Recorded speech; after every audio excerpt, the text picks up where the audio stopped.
En la República Argentina está con nosotros el ministro de Economía y Servicios Públicos de Entre Ríos, el contador Fabián Boleas. ¿Qué dice, ministro? ¿Cómo le va? Buenas tardes, ¿cómo le va? Bien. Bien, Muchas bien. Gracias por la invitación. No, por favor, gracias por venir a la radio.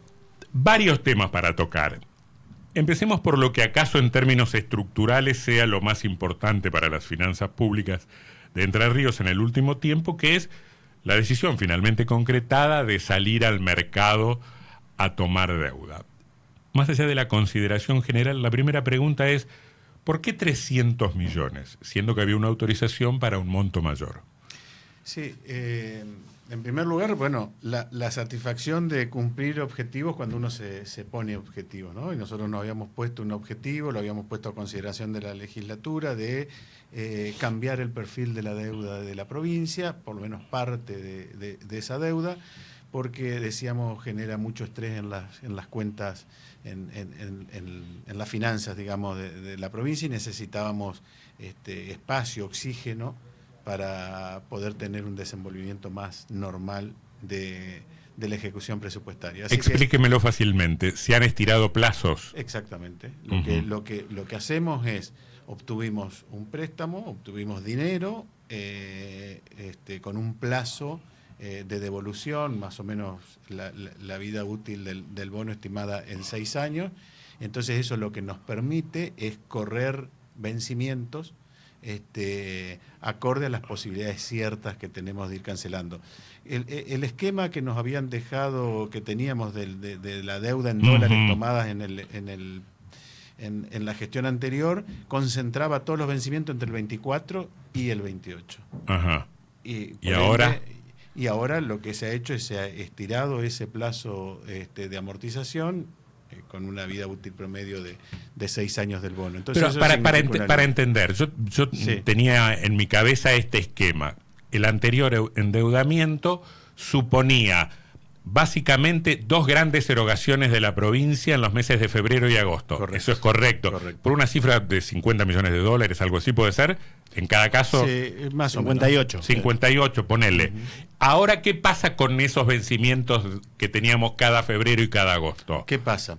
Ahí nosotros emitimos un bono con la posibilidad de un tender que sería ofrecerle a quienes tienen ese bono que estamos hablando, llamémosle bono 28, Entre Ríos 28. El viejo. El viejo. Y lo que ofrecimos es rescatar, digamos, esos bonos. Ese es el tender. La gran mayoría de lo que quedaba un saldo de 232 millones de eso. De los 500 originales. Correcto, que repito, la mayoría de las amortizaciones se produjeron en febrero y agosto del 2024, febrero y agosto del 2025 y febrero del 2026. Correcto. 5 amortizaciones. Ajá. Ahí tiene el 45%, amortizamos el 45%. De esos 232 que quedaban, se presentaron al tender unos 170 millones aproximadamente. Quiere decir que queda un remanente de 50 y pico de esos 232 que quedaban. Entonces, vamos a tener en agosto del 2026, del 2027 febrero, agosto 2027 y febrero del 2028, vamos a tener la amortización y los intereses de ese saldo de 52 millones. ¿Me explico? Sí, pero ¿quiere decir que ustedes ahora recompran esos 170? Correcto. Y eso Se rescataron, ya está. Ya Hoy está. se hizo la operación. ¿Cuándo se hizo? Hoy. Hoy. Hoy es 4, ¿no? Hoy estuvimos con todo ese trámite. Es decir, hoy la provincia rescató 170 millones, por decirlo en términos fácilmente identificables políticos, del crédito de Bordet. Correcto. Así, claro, esto me aclara algo, porque yo le iba a pedir que me explicara como a un nene de la primaria qué pasa cuando una provincia como Entre Ríos toma 300 millones de dólares. Se hace un asiento contable en algún lado, entra efectivamente la plata, llega una valija con los dólares. ¿Cómo es materialmente tomar 300 millones de dólares? Bueno, se hace uno no los ve. Ajá. la verdad que no los ve a los dólares, se hace una liquidación una liquidación en términos de número, bueno, de los 300 millones, empieza a descontar que la comisión, que el pago a los bancos, que el pago a los estudios, queda un líquido. De ese líquido se separa lo que va a esto de los bonos, de los bonos 2028, y el remanente se transfiere a la provincia. ¿A que la provincia, que es una cuenta en el Banco de Entre Ríos? Una cuenta en el Banco de Entre Ríos, correcto. ¿Y están hoy y mañana van a llevar ese tipo de operaciones, porque eso tiene que ver con el ingreso de divisas al país, o sea, imagino que ciertas operaciones un poco complejas. Que se necesitarán algunas autorizaciones nacionales. Correcto. Quería preguntar lo siguiente. Bueno, me perdí, no importa. Y después, ¿seguiremos pagando en febrero y agosto? En febrero y agosto seguiremos pagando el remanente de ese bono. Y después, empezamos a pagar el resto. No, y en paralelo comenzamos a pagar los intereses, los servicios del nuevo bono. No, lo que iba a preguntar y me había olvidado era ¿qué banco intervino en la operación? El consorcio de bancos colocadores nuestro fue el Santander, el Bank of American y el BBVA francés. BBVA. Escuché algunas críticas de la oposición respecto de básicamente las condiciones del endeudamiento, o sea, la tasa y plazo. ¿Es lo mejor que se podía obtener? Sin lugar a dudas es lo mejor que podíamos obtener. ¿Estamos pagando una tasa de 9, puede ser? 9,8. 9,55. 9,50. El cupón es de 9,55. ¿No es mucho en comparación con no, nosotros estamos convencidos que conseguimos, inclusive, porque hay que ver, la pregunta es, ¿están las condiciones en el mercado hoy del 2017? No. El dinero se ha encarecido en el mundo, no solamente en la Argentina. Se ha encarecido en el mundo. Entonces, si uno toma la tasa de un bono, el rendimiento de un bono de Estados Unidos en el 2017 era 2 y pico. Hoy, ¿cuánto es? 4. Si uno toma el riesgo país en el 2017, era era 400. El riesgo país en 2017 era 400. Hoy ¿cuánto es? 550. Normalmente se hace, normalmente no. ¿Especuló con que, o se ilusionó con que eso podía bajar un poquito más? Digamos, porque eso tenía que ver también con el momento en que ustedes salían a buscar, ¿no? Mire, también con el diario del lunes uno ve otras cuestiones. Nosotros terminamos de hacer la operación y atacaron Irán, digamos. En buena hora. Y subió el riesgo país. Claro. Entonces uno dice, salimos en el mejor momento. Por supuesto que uno, como cualquier acto que hace en la vida, privada o pública, siempre aspira a lo mejor y cree que, yo por eso estoy ahora más convencido aún que es una muy buena operación para la provincia. Ahora pero perdón, quería terminar esto de la tasa. Entonces, si uno suma, nosotros estamos pagando, hemos conseguido una tasa inferior en 48 puntos básicos a la que se consiguió en ese momento. Habiendo pasado un episodio, nos guste o no nos guste, de que no pagamos. En agosto del 2020, la provincia de Entre Ríos tenía un compromiso que no lo honró, que no lo pagó. Eso afecta la reputación crediticia. ¿Cómo estamos calificados hoy? No, bueno, nosotros estamos calificados en el mismo nivel que el Estado Nacional. Tenemos mucho para trabajar en materia reputacional. Como las pilas de Berred y AAA. Claro, triple C. Triple C. Escúcheme, igual que el Estado Nacional. Sí, el bono nuestro está, digamos, más o menos en esa... ¿No estamos pagando más que las otras provincias que salieron al mercado? Creo que Santa Fe y Córdoba. A ver, las comparaciones creo que son válidas entre iguales, ¿no? Nosotros no somos iguales a esas provincias. Mire, el peronismo compara la actual tasa con la del último crédito tomado y dice aquella vez fue de 8,3 y ahora fue de 9,55. No, entonces 8,75. Bueno, No, pero a ver, hay una cosa. Lo compara y dice están generando 30 millones de intereses innecesariamente todos los años. No es así. Esa comparación no sirve. ¿Cuándo salió Entre Ríos al mercado internacional? En el 2017. ¿Qué tasa pagó ahí? 8,75. Porque después no es una lo del 2020, la reestructuración, no es una negociación libre. Es una negociación que el deudor hace apuntándole con un revólver y diciéndole si no aceptas esto no te pago. Ya no había pagado. Tenía que pagar en agosto del 2020 y no pagó.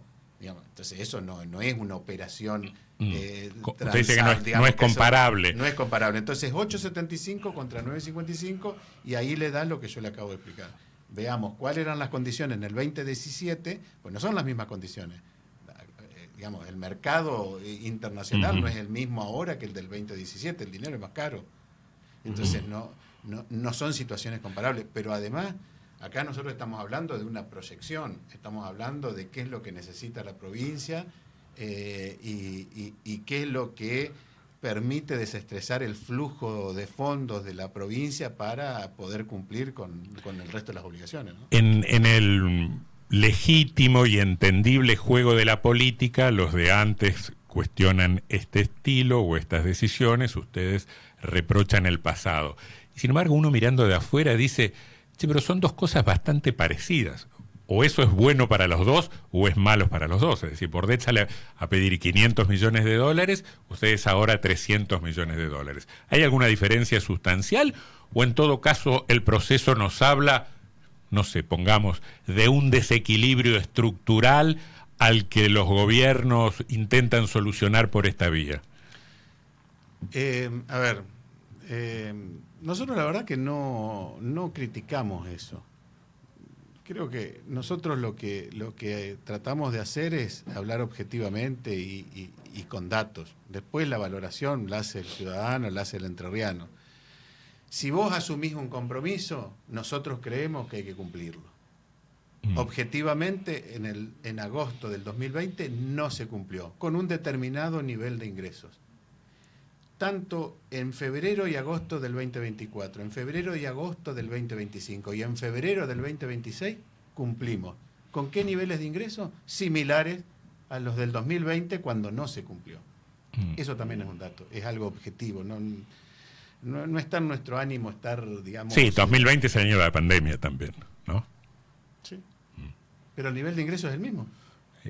Sí, más o menos. No es más o menos. No, el nivel de recaudación del Estado no es lo mismo. Sí, en términos reales sí. Se cayó tanto por la recesión. Pero entonces tenemos que pensar por qué estamos en este nivel. Cuando si no estamos en pandemia, ¿por qué tenemos este nivel de recaudación? Hablamos si quiere de eso, pero estamos hablando de está bien. esto. Niveles de ingreso en términos reales son lo mismo los de similares al 2020 con los de ahora. No, estamos al horno entonces. Después usted habla del tema de los déficits estructurales.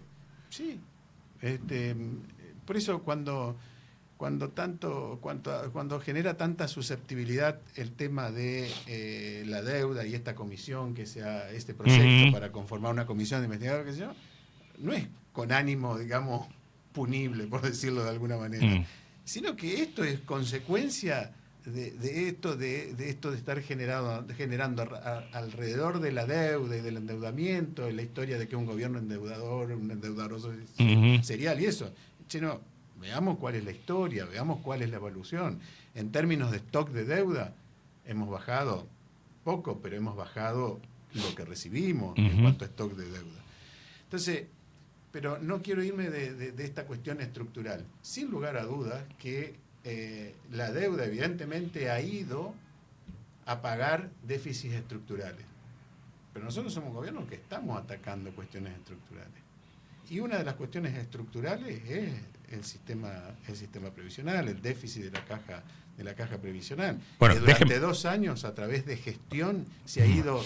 Mira, cuando nosotros recibimos el gobierno, el déficit previsional significaba un 50% de las pasividades que se pagaban. Hoy está en el 38%. Y eso es gestión, eso es aplicación de la normativa vigente para realmente un manejo eficiente del déficit previsional. Déjeme decirle lo siguiente que voy pensando mientras usted habla. Atacan algunos temas, atacan algunos problemas estructurales, pero se meten en otros problemas, por voluntad o por necesidad. Quiero decir, hay un ahogo financiero de la nación a la provincia. O sea, usted puede estar atacando el problema de la caja con negociación con la nación, con reformas al régimen, pero al mismo tiempo le están mandando menos plata de la nación. O sea, es una manta corta, me tapo los pies, pero me descubro la cabeza. Sí, es un desafío, sí. Pero nosotros no negamos de que hay una caída real de los ingresos de origen nacional. Lo hemos dicho el año pasado. Esto ha sido muy notorio en el cuarto trimestre del 2025.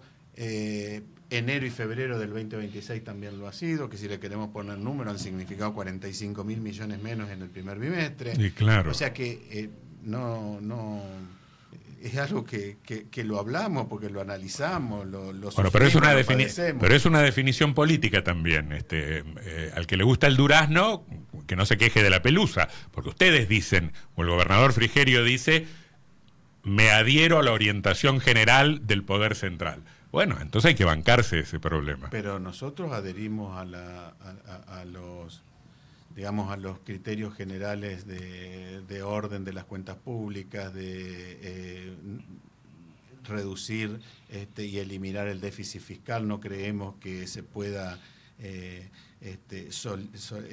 solidificar un programa económico con un déficit fiscal creciente. Eso es algo que sostenemos. Tampoco podemos desconocer que las variables macroeconómicas realmente se han estabilizado. No es suficiente, pero sí necesaria para poder tener un programa económico sustentable en el tiempo. Esperamos, y es algo que debería suceder, empezar a revertir esta cuestión de los ingresos vía mayores ingresos por coparticipación, producto del crecimiento del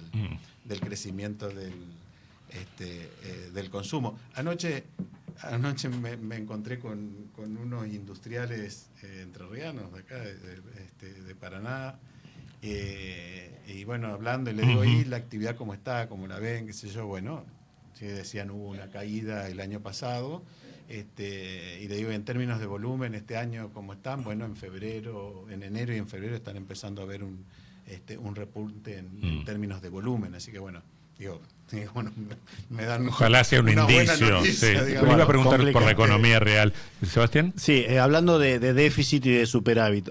Hoy, en marzo ya de 2026, tenemos el número cerrado de lo que pasó el año pasado. ¿Cómo cerraron las cuentas entrerrianas ante esta caída del ingreso? Sí, no lo tenemos todavía porque tenemos provisorios, porque este año, o sea, el 2025 cerramos por primera vez con toda la contabilidad pública digital y el cierre inclusive digital. Eso ha significado de parte del organismo, tanto como la contaduría, tesorería y presupuesto, un gran esfuerzo. Entonces estamos en las cuestiones de cierre de eso. Prontamente seguramente tendremos el resultado y se publicarán. Pero será equilibrado con un leve déficit. Estimamos que va a ser así. O sea que uno puede suponer que el ordenamiento o el ajuste, si se quiere, ante esta caída de ingresos estuvo en los gastos. Paritarias, sueldos a la baja y freno en obra pública, o menos recursos para obra pública. No necesariamente, digamos, no necesariamente. Inclusive, por ahí el resultado tiene que ver con el componente financiero, con el componente de pago de intereses y demás. Yo creo que ha tenido que ver también con mucho ordenamiento que hemos hecho. Pero lo salarial influye. Si uno dice el Estado gasta 60% de sus recursos entre sueldos de activos y pasivos, un arreglo paritario impacta en el cierre final del ejercicio. Sí, pero lo que pasa es que la caída digamos, de los ingresos no necesariamente está concentrada solo en los ingresos que van a cubrir los gastos corrientes, también viene por el lado de los ingresos de capital, digamos. Entonces, ahí es lo que explica un poco el resultado final que va a estar en el orden del 2024. Ministro, a mí me gusta cómo presenta el gobierno de Frigerio el tema de la reforma jubilatoria, ¿no? Defensa del 82%, salvar el sistema. Así presentado suena lindo. A mí me parece que esos objetivos así planteados difícilmente sean alcanzables sin alguna cuota de, póngale, sacrificio o esfuerzo de activos y pasivos. La pregunta sería, ¿qué tan doloroso puede ser la reforma previsional si la dejamos de presentar como un hecho reivindicatorio? ¿Se entiende lo que quiero decir? El gobierno lo presenta como algo bueno en sí mismo, y puede ser en términos de números, pero los números no se arreglan sin algún toque, sin algún perjuicio, sin algún sacrificio. El gobierno no lo presenta como algo bueno en sí mismo. Nosotros interpretamos que hay que rever el sistema previsional entrerriano por diferentes motivos. Forma parte del contrato electoral que asumió el gobernador Frigerio, ¿no? Declamado inclusive por muchos gobernantes anteriores a él, en la necesidad de encontrarle racionalidad. Es una lástima que la política no se haya podido poner de acuerdo hace unos cuantos años ya en ese punto. No ha habido voluntad política. Claro, sí, es verdad. No ha habido voluntad política. Es verdad. Ahora, lo que decimos es, los sistemas previsionales tienen sus crisis a nivel mundial. Nosotros no aspiramos a eliminar el déficit del sistema previsional entrerriano.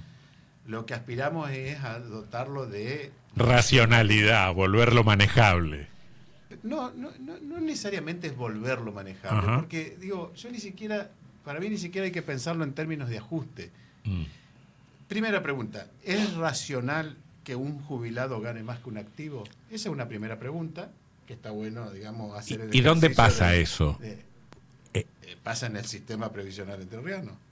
Pero en donde ¿todo pasivo gana más que lo que gana un activo en su mismo cargo? En general sí. En general sí. Puede llegar a ganar hasta un 10% más de lo que gana un activo. Bueno, eso se soluciona solamente de dos maneras. O le subimos el sueldo al activo o le bajamos la remuneración al pasivo, cosa difícil porque hay derechos adquiridos. O se desengancha la relación entre uno y otro. Es que nosotros no vamos, digamos, hay una foto del sistema previsional, nosotros no vamos a modificar esa foto. Nosotros sí, es un proceso, por supuesto. Pero estamos pensando para el futuro. Digamos, no le vamos a cambiar las reglas de juego a los que ya están, digamos, a los que ya se han jubilado. Nosotros estamos pensando en el futuro. Y estamos pensando en el futuro en cuestión de determinación del haber previsional inicial, que es esto que le digo, desacoplar la remuneración del activo con la del pasivo. Garantizando el 82% móvil sobre el bruto. Garantizando el 82% móvil. Sobre el bruto del haber, no sobre el neto. Como se hace hoy. Es sí, distinto. Bueno, es distinto. Qué preparado que está Martínez, qué sutil está. No, bueno, pero si usted en bruto gana 150 y neto de bolsillo gana 110, el 82% de 110 no es lo mismo que 150. Y en parte explica por qué uno gana más cuando se jubila que cuando se saca. Estamos el borrador que vamos a someter a consideración de todos tiene que ver con esto de partir siempre del 82% y analizar la base de cálculo. La cuestión de la edad es algo que tampoco uno va a pretender cambiar a alguien que está por jubilarse y decir, che, ahora tenés 2 años más, claro. Estás a un año de jubilarte y ahora tenés 5 años más. Va a haber una cosa gradual, cree usted. Una cuestión gradual, pero que además nosotros aspiramos a tener el mayor consenso para esto, porque entendemos que es una reforma estructural que tienen que opinar todo y Sí. así estamos haciendo el ejercicio. Además, más allá de los movimientos de la política menor que nos han ocupado en este tiempo, el Senado sigue controlado por la oposición, ¿no? Entonces, hay ahí un primer paso de nivel de consenso necesario, ¿no? Sí, hay como sí. una corresponsabilidad política, por lo menos en principio. Hay una división igual ahí en la Sí, oposición. por eso. El tema es, ¿sale la reforma jubilatoria con todos los peronistas adentro o con peronistas sueltos que se suman al proyecto oficial? Sería saludable que saliera más consensuadamente, no sé si ocurrirá, ¿no? Y otra cosa más respecto de la reforma previsional es que siempre decimos hay que tener en cuenta a quienes involucra.